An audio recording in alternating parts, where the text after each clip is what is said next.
title for them with the House of the Dragon IP. And coming into kind of 2021, they tried to acqui-hire us, and we weren't very interested in getting big corporate gaming jobs. So we ended up kind of making this crazy pivot into the Web3 gaming world, and decided to build kind of this ridiculously absurd project known as Crypto Unicorns. So it's been quite the journey to get here, but couldn't have asked for a better result, and excited to kind of see what the next few years hold for us. Yeah, it's very interesting. 我刚才问他就是，这个游戏就是怎么开始的？然后他说是一开始有游戏的就是项目方，然后找他们做，然后是经过了好几年，然后走了很长的路，他们后来又做了 IP，然后最后是决定到 Web3来，然后做这个就是他认为就是有点奇怪，但是可能也很有趣的这个游戏。Okay, Aaron, could you please tell us a little bit more about your team? Yeah, so we're almost 70 people now across the globe. We have a team in Manila in the Philippines, Johannesburg, South Africa. We've got some teams in Eastern Europe, including Hungary, and then a good chunk of people up and down the west coast of the United States and Canada, all the way up to Vancouver. So we're very much a distributed global team of creatives. Many of our team hail from really large game codes like Activision Blizzard, Electronic Arts. We've got people that worked at Unity and Garage Games who have like game tooling and technical expertise beyond just the development kind of side of things. And so it's a really incredible kind of mix of people that have come together to build these unicorns. Yeah, sure. Very interesting. Actually, yesterday I was listening to also a Twitter space, and people was talking about the Web 2 and Web 3, and a very important and interesting fact about Web 3 is Web 3 actually enable people globally to work together. Is more fun. 我刚才问他，就是要他介绍一下他们就是这个团队，然后他们说现在的话，他们有17个团队的成员，然后这个17个团队成员就是分布在世界各地，有在马来西亚的，然后也有在上北下南南非，还有在东欧，像还有在那个就是美国的西海岸，还有在加拿大的。然后我就说，因为昨天我听到一个 Twitter Space，就是说 Web 2和 Web 3，Web 2和 Web 3的区别，然后很大的区别就是 Web 3就是可以让更多的人，就是无论他实际的那个地址、实际居住的地点在哪，他们都可以在一个团队里面工作。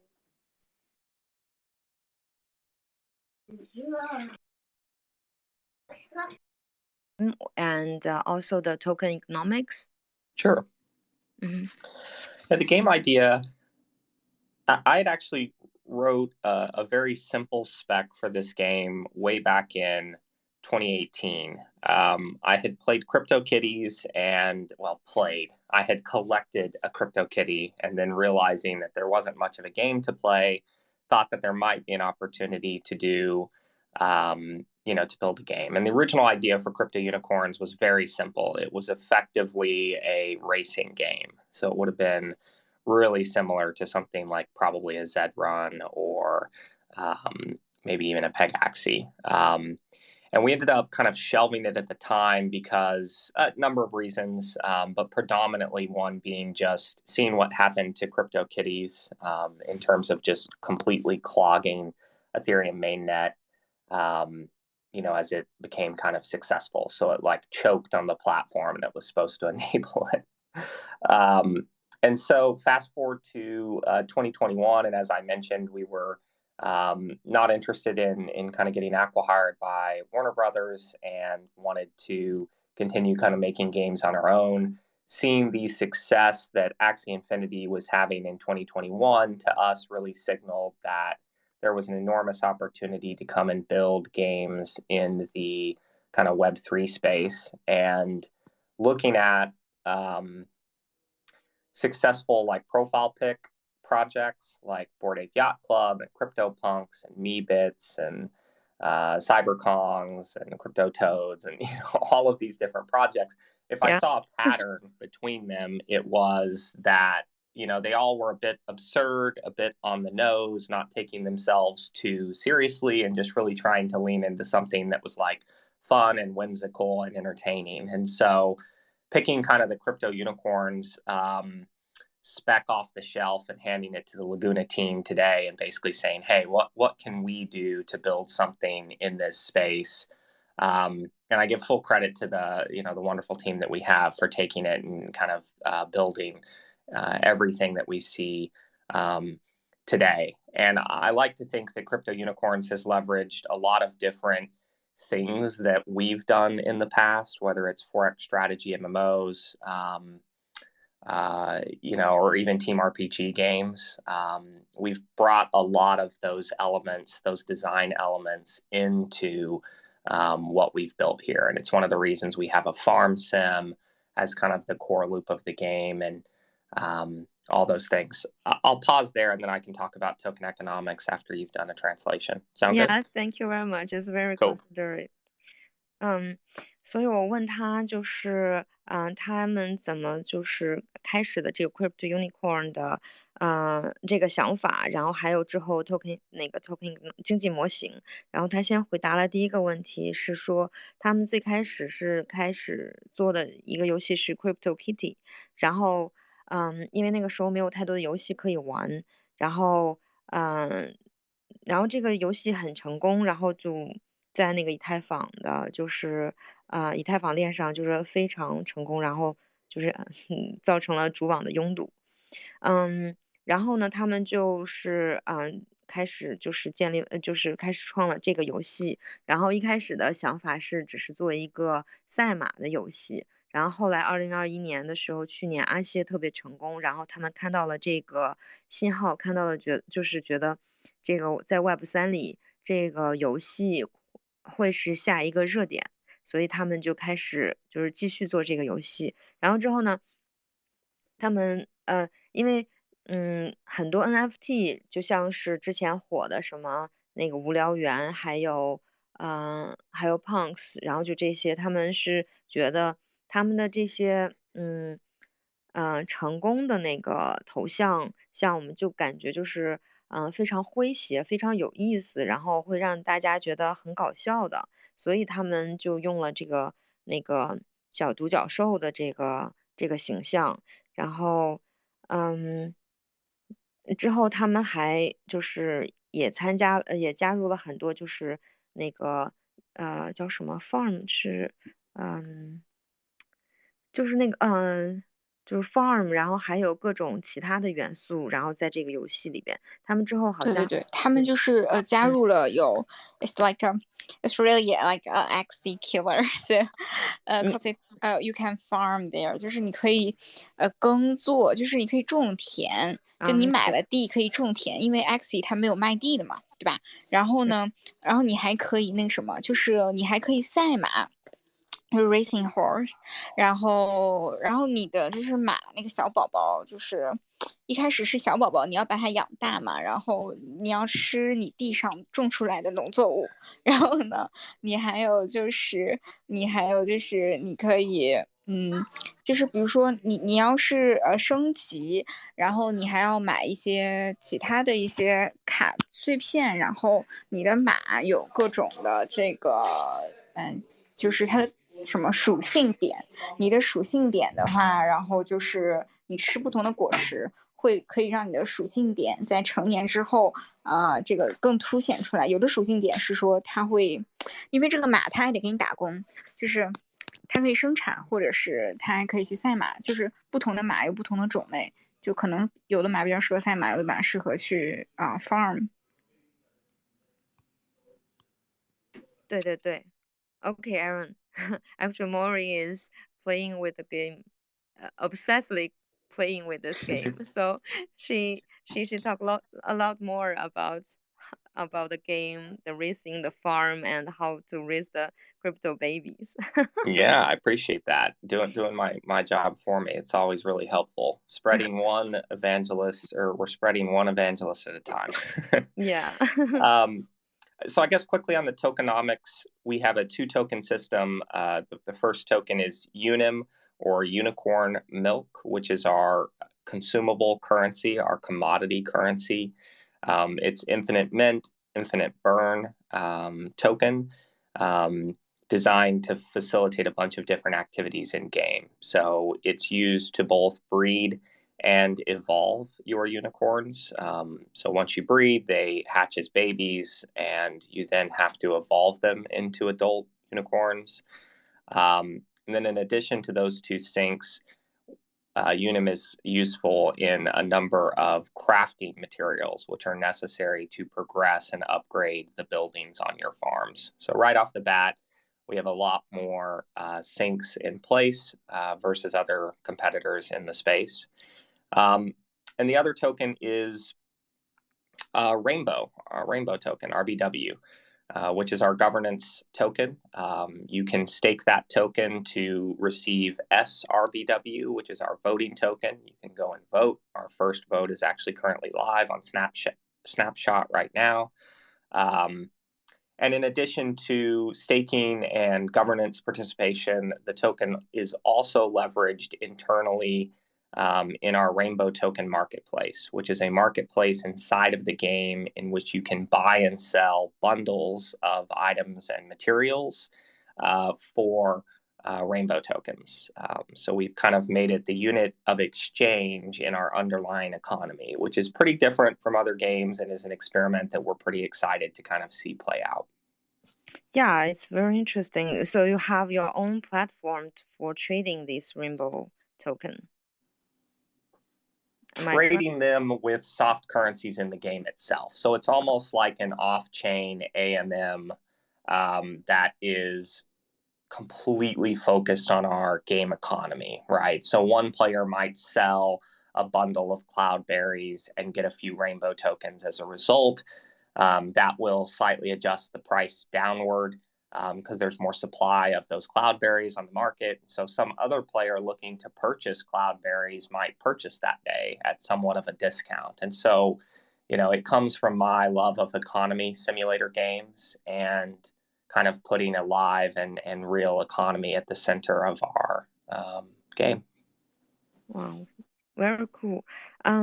所以他谈了一下那个经济模型，它这个游戏是双币模型，有一个是游戏币，然后它是可以用来养小宝宝，然后还可以来升级那个农场，还有一个游戏币是它的 Rainbow 的这个叫什么governance token，然后这个治理代币，然后这样最近的话就是你可以把这个 Rainbow token，去质押，然后进行去投票，然后现在好像在 Snapshot 的话就有一个投票的，投票的一个什么，有一个投票的这样的地方，然后你就可以去选一下。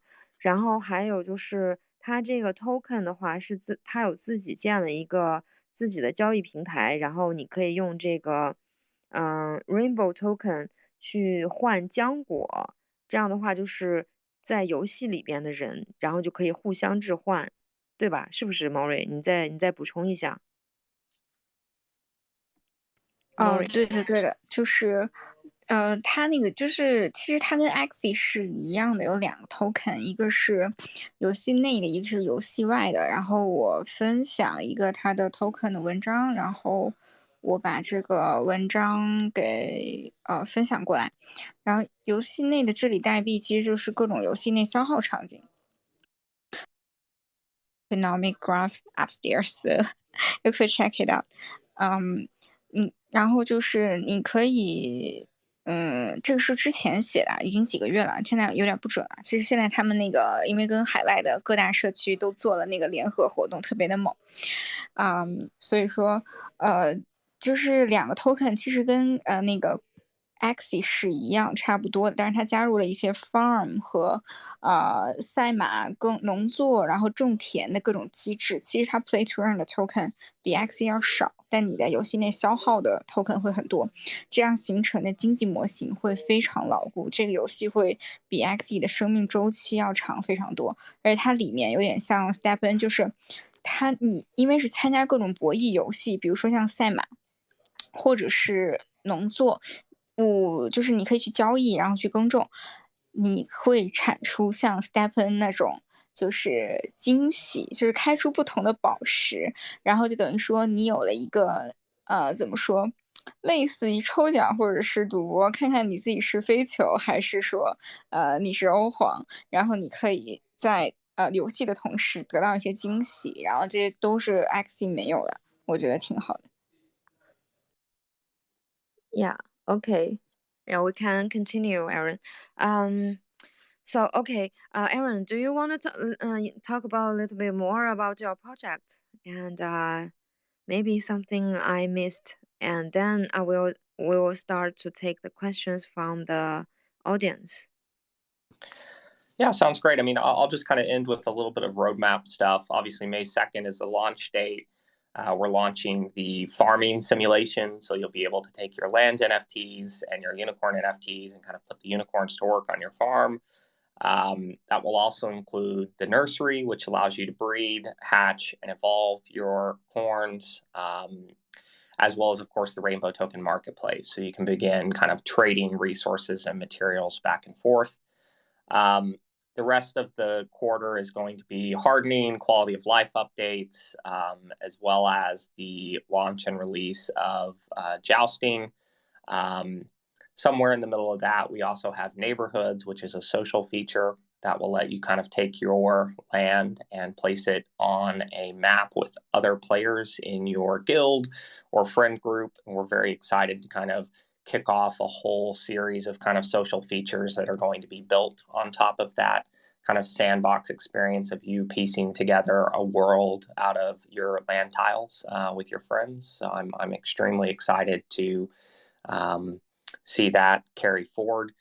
Q3 is all about racing, and Q4 will be all about Team RPG. And then, of course, we have the Shadowcorn roadmap, which we released recently, and you can kind of check out on our blog.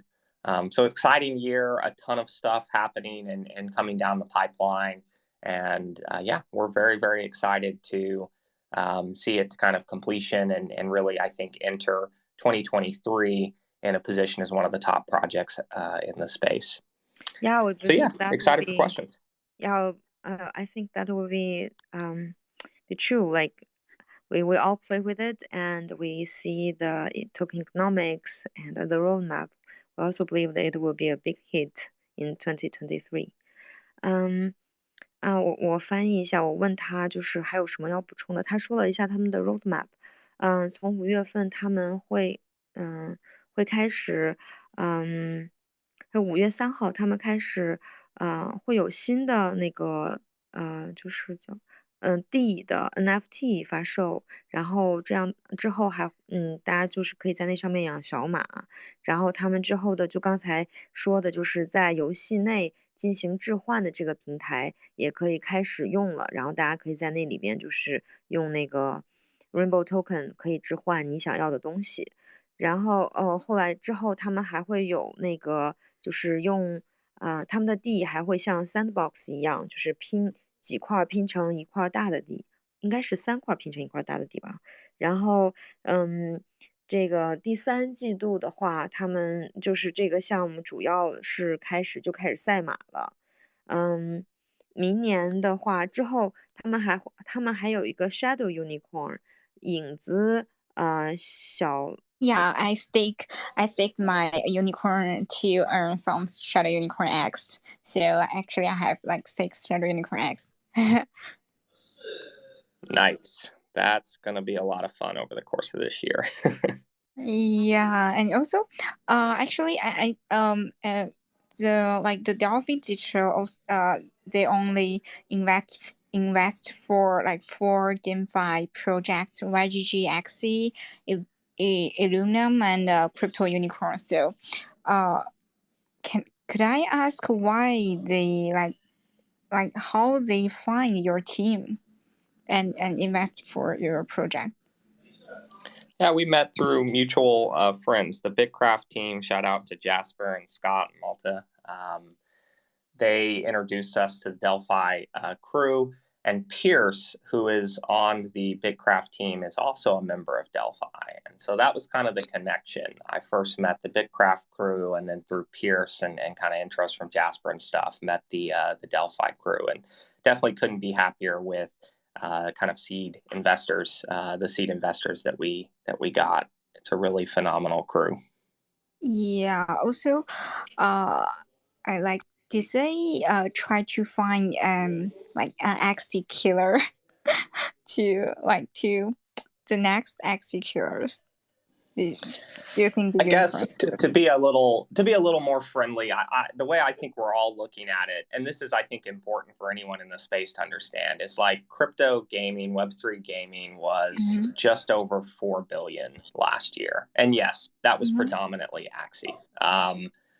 I look at free to play gaming, which is $100 billion a year industry, and it's my belief that NFT games will eat a huge chunk, and I'm betting the vast majority of free to play gaming gets eaten by NFT gaming. And so the way I kind of look at it is there is room for so many other projects to come in and be massively successful without eating market share from other groups in the space. And part of that will come naturally as more and more people adopt Web3, get wallets set up, and begin kind of diving into the space for themselves. And so I view it less as a zero-sum game and like a market that's massively growing. And there's opportunities, I think, for many projects to capture and kind of carve out niches. And yes, to the extent that we're competitive with some of the groups in the space today, again, I want to win and I want to be the best. But I don't think that means we have to smash anyone, especially when I kind of believe that we'll see this industry grow by tens of billions of dollars as many, many more people onboard into the space over the next, say, 5 years. Yeah, I see. So like Maureen 你给他翻译一下吗？我刚才没有听。我刚才好吧，就是他说他觉得现在的这个 NFT 市场就是游戏市场还在早期，然后他觉得去年的这个游戏总市值大概是40多亿美金，他觉得是挺少的，然后他觉得就对于传统游戏来说还是早期，然后他之后会他们觉得这个事儿是要长期做的一个事儿，然后他们准备长期做这个事儿。So Aaron, they have invested equity in your company. So I also see a lot of games on your official website. So could you share a little bit about next 2 games? Yeah, we've had a concept that we're pretty excited about called Gods of Olympus. Yeah, this is a P2P, like the... Yeah, kind of a team RPG. Like RPG game, yeah. Hero collectible. There is a game on the market that has that same name that is not our game at all. And we had kind of concepted Gods of Olympus in between contracts with Warner Brothers as kind of, as we were kind of thinking through what was going to be our next game. We went with Crypto Unicorns first because I thought that was the right IP for the current space. And it is our hope over time that we can grow into a studio that's supporting multiple game DAOs, and Gods of Olympus certainly is the current plan for the future. But right now, the team is exclusively and kind of fully focused on the Crypto Unicorns beast, and trying our best to make sure that thing really grows and can one day kind of stand on its own, which is kind of the North Star goal for most of these projects in the space. Yeah, 就是他说他后面的有游戏，然后后面那个游戏呢，就是更像，我觉得后面第二个游戏可能更像Big Time 的那个玩法，就是你进去是一个人物，然后你开始打别人，然后它是以一个希腊神话的背景，然后是第二个游戏。然后他觉得就是第一个游戏是这个 Crypto Unicorn， 他觉得他们现在主要是做好这个游戏，这个对他们现在很重要。Mori 他要提前走，我这边没有什么首先别，你说。对，我们开始那个 take 问题吧。Okay, Aaron, we're gonna start to take some questions from audience because you are leaving early. So Sounds good. Yeah. 下面的小伙伴，你们如果要是有问题的话，请举手，我把你们拉上来，你们开始问问题吧，好吗？好 Jack. Hey, Aaron, hello. A big fan of your project. I got a bunch of ads from day one. So I've got a question about the economics. We have seen a lot of games. They are not, the economics of the games. They are not sustainable. So I wonder how will you tackle that, and any mechanism or tactical about the sustainable economy. And it's certainly a challenge. We're trying to take it on via a few mechanisms. One is just in how we've designed our economy. It has a lot of depth and breadth. And what that means is there's a lot of systems that individually have deep progression. And then when you combine all those systems together, it means you've got a lot of different levers to like tune and balance things. So, as I mentioned earlier, having a lot more sinks as well as sources for unicorn milk is like vitally important to managing and balancing an economy over time. And to date, I haven't seen another game with the depth of our economy, especially when you start looking at like unum costs to fully upgrade buildings on a single plot of land and combine that with breeding and evolution costs, unum costs. And then it's also about thinking in layers. This will only get us so far. This is not the end-all be-all plan. It's the first step. And so over time, layering additional systems in, things like further evolutionary tiers, things like incentives to fully breed out unicorns to 8 breeds, and other things that I've mentioned before, like burn cards, right? I really love the idea of letting people craft or earn consumable cards that give you momentary buffs or debuffs in jousting and racing competitions. And so now there's an additional layer, not just bringing your unicorn in, but bringing in burn cards that, depending on, the burn cards everybody else used, could help you kind of eke out a victory or delay or slow someone else in a race. And so adding like that extra layer of gameplay depth would also combine with a additional economic sink. So that's kind of the early days, and I know this needs to be translated, so I'll wrap it up.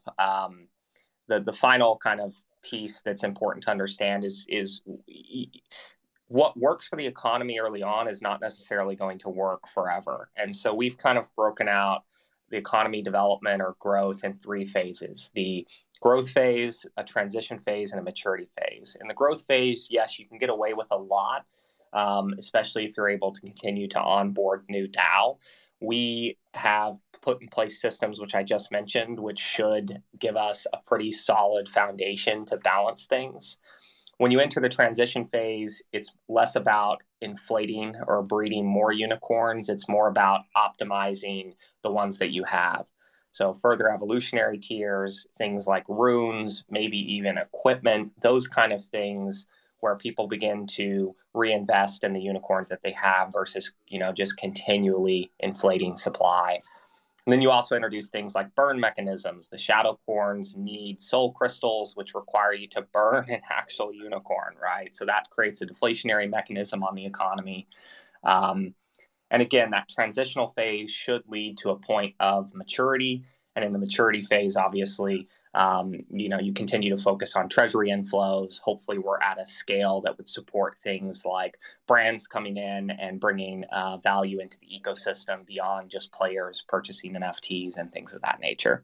So sorry for the long-winded answer, but this is obviously a vitally important challenge for any Web3 game developer. And that's kind of off the top of my head how we're hoping to solve those problems. Yeah. Thank you very much. It is a very informative answer. 到这个问题，然后他们设计了很多销毁的机制，包括去 breeding 啊，包括可能有一些 burn mechanism 之类的去做一些销毁。然后他们计划是把游戏分成3个阶段，从成长期、发展期、成熟期，然后可能每个阶段会定一些不同的策略来解决这些问题。然后我想就我主要是从他的答案里面我能够了解到，就是说他对这个问题可能考虑的也比较深入，所以我觉得对这个问题我可能会更对这个他们游戏的可持续我会更有信心一些。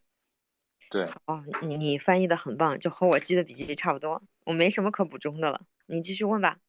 Okay, Aaron, last question. As a big fan of Unicorn and Yang from Delphi Digital, he comments you've got the best loop of the best game loop among all the gaming projects. So another concern for me is about the land. I think the supply of the land is too much as far as I know. So how will you there going to be additional land sales in the coming months, maybe, and how where the land come to the when the land come to the market, will they dilute the Genesis landholders? So how to balance the value between the newcomers and the Genesis holders?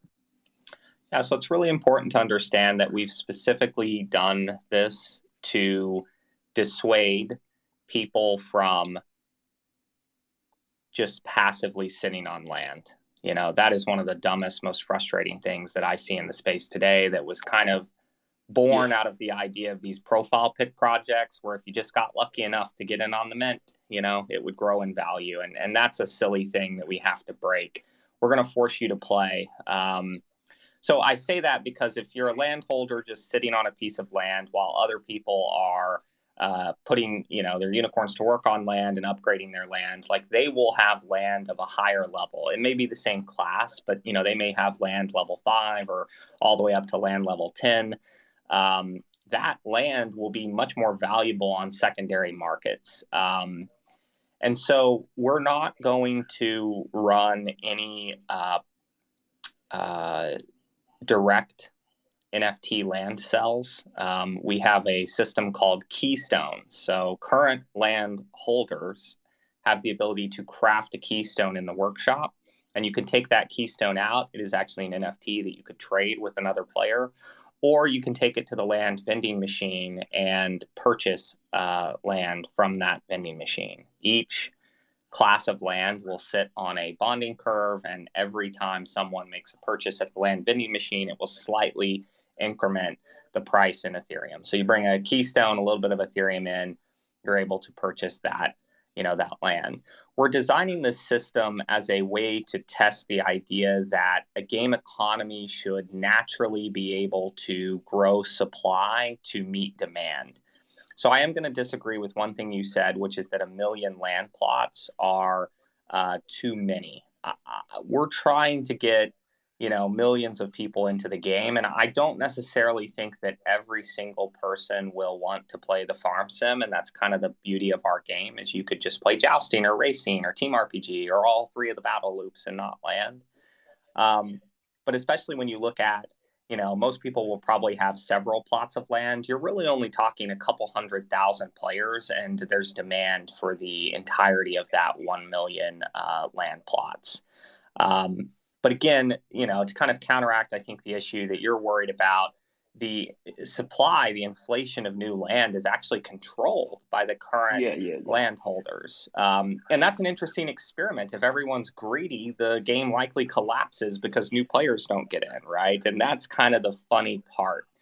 And a bit of the social experiment that we're running here is, will people act in their best interest, which I believe is to onboard, new people into the economy. But thank you. That's a really good question, and I hope my answer was helpful. Yeah, makes sense. Thank you very much. Will we have some land renting mechanism? There will be an NFT delegation feature, which will give you the ability to effectively lend it to someone and split the resources that come off the work and the effort on that land. Land lending is probably much longer term on the roadmap. Got it. Thank you very much. Jack， 你稍微等一下，翻一下。我现在跟 Aron 说他可能要走了。Hi Aron, I think it's time for you. You want to leave a little bit early, right? So thank you so much for coming to our space today, and maybe we will have another space maybe in 2 weeks. Yeah, we may arrange AMA with 8848 community, and we will start our Chinese crypto unicorn group together. Awesome. Well, thank y'all for having me. I really appreciate it. Thank you very much. And later on, we will have Jack to translate the questions. And thank you for coming today. Yeah. Thank you. Thank you for having us. Thank you, Aron.